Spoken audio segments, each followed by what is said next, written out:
વાગરાના સારણ road પર મુસાફરી કરવી એટલે કે જીવનું જોખમ. કાદવ કીચડના સામ્રાજ્ય વચ્ચે નોકરિયાત વર્ગ અને વાહન ચાલકો પરેશાન.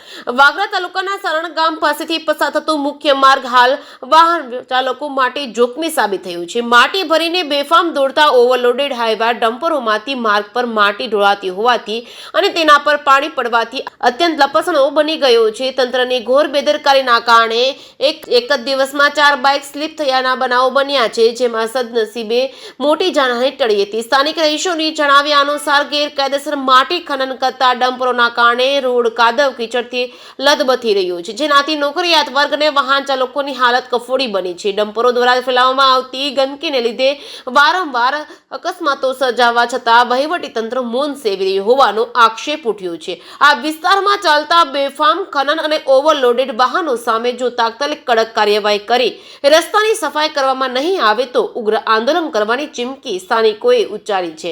જનતા સવાલ કરી રહી છે કે શું તંત્ર કોઈ મોટી હોનારતની રાહ જોઈ રહ્યું છે? જે કે સિંહ ગુજરાતી સાથે કેતન મહેતા, ભરૂચ.